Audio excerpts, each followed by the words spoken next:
Steam cars originate from, well, the majority of them were built in America. Certainly the Stanleys were. They're probably the most successful. They built over 10,000 of these.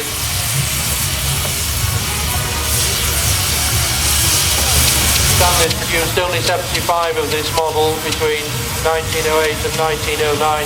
A large 5-seat touring car with a 30 horsepower engine capable of maintaining 70 miles an hour.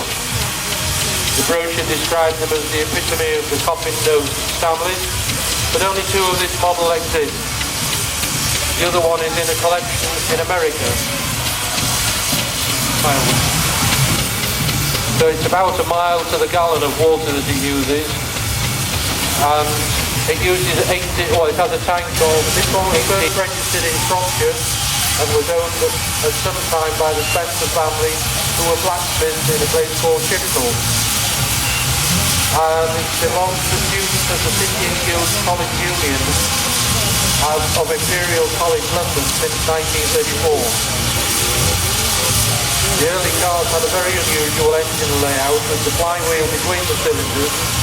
The engines were mid-mounted in the chassis and the cylinders were horizontal. Drive was to the rear wheels via a 4-speed gearbox and chain. The gearbox is in 2 parts linked by a connecting rod. The left one containing second and fourth gears, the right third reverse. And it has just done the coast to coast, finishing off in Whitby and then installing it to Sears on the way back. So obviously still very much a running vehicle.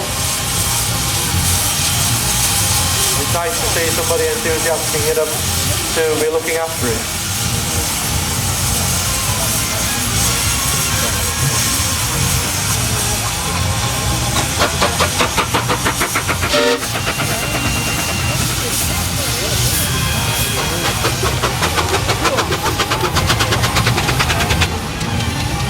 I know when we had the chairman of the East Riding Engine Club's car on the stand here at Driffield show, people couldn't quite comprehend that it actually ran on steam and that it would do 70 miles an hour. But that is fact, it will do that sort of speed. They're very flush cars, very nicely fitted out.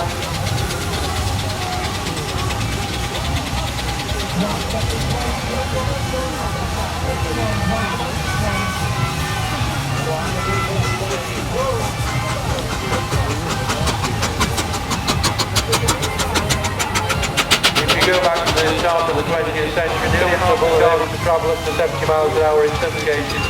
They were restricted by the consumption of water, usually about a gallon per mile. So fill-up point was required. Later models eventually had condensers from about 1915, which enabled them to turn steam back into liquid and water before it could escape. That enabled them to do about 8 miles to the gallon of water.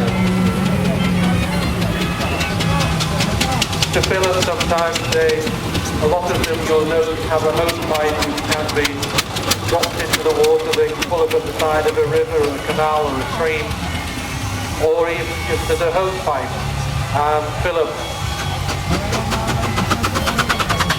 Stanley were probably the largest producers of steam cars and continued production up until 1924. The car produced by them set a speed record in 1906 of 127 miles an hour. After Noble, who was build rods and built the chassis for the car in 1921, and he drove it around the factory in local streets. In 1922, sold the chassis to his boiler shop foreman, Matt Giger, who had a 4-seater tourer body placed on it by the Berkeley Coachwork Company in California. The present body is a replica of that. And he's going round the ring in the Stanley Model 85. A large 7-seat tourer built in 1999 as a 30 horsepower version of the 20 horsepower model.